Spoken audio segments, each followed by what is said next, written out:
In this video, we'll look at another way that horizontal asymptotes can occur.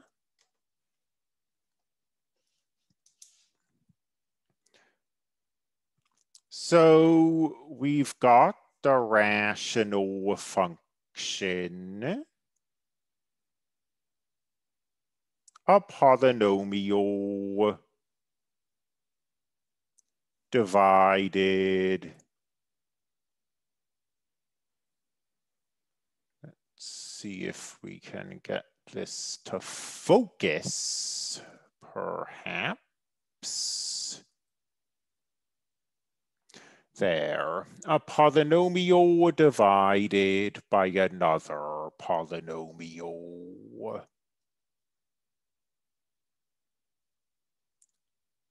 We have seen one way to have a horizontal asymptote.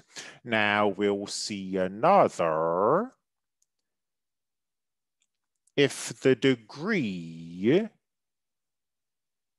of the numerator equals the degree of the denominator. The example we'll give for this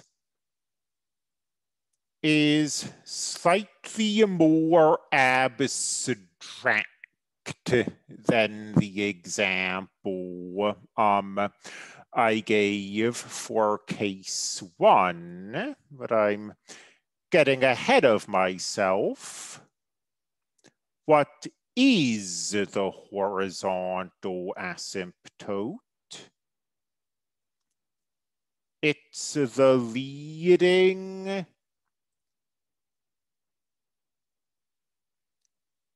coefficient of the numerator divided by the leading coefficient of the denominator. And now that we've gotten that rather important fact on paper, let's look at an example. And as I said, this example is a little abstract, but I like it. It's the effective population size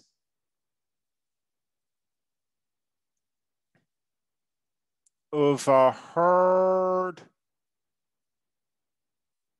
of cattle. So zoologists are interested in knowing how healthy an animal population is. And sometimes merely measuring the number of animals in the population does not give you a good idea of the health of the population. For example, suppose you have two populations. One population contains 1,000 male animals and 1,000 female animals. The other population contains 10,000 animals, but they're all male. even though this population is smaller, it's clearly healthier than this population, which has no way to reproduce and is therefore doomed to go extinct. The formula for the effective population size of an animal group varies from animal to animal. For cattle, the effective population size is 4 times the number of female cows times the number of male bulls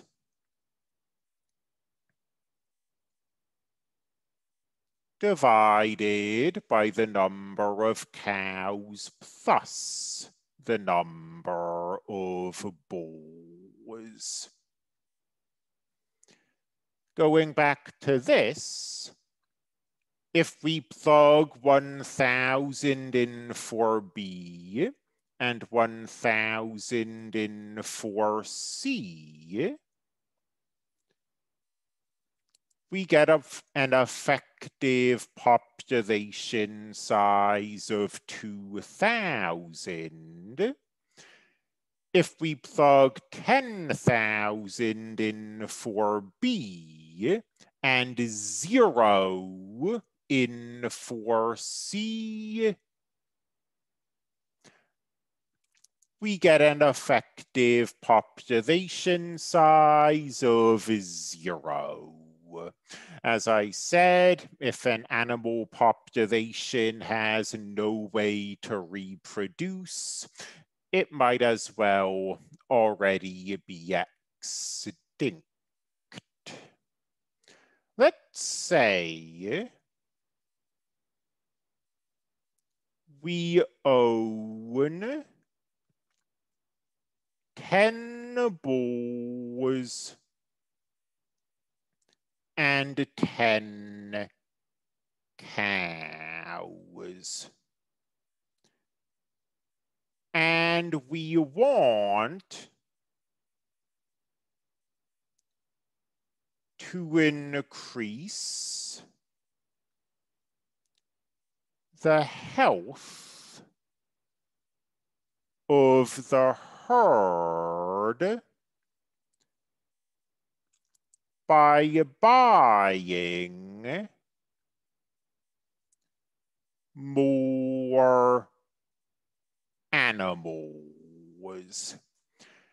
However, a bull, or at least a good quality bull, is going to be significantly more expensive than a cow. So let's see what we can do without buying more bulls. This will remain 10, but the number of cows will increase. Our effective population size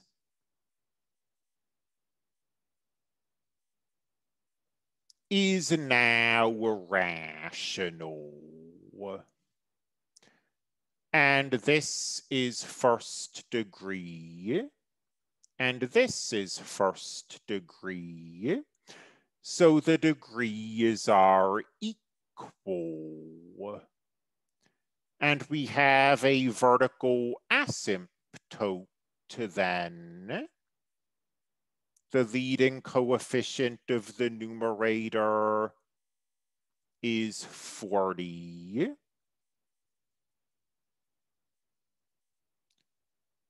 The leading coefficient of the denominator is 1.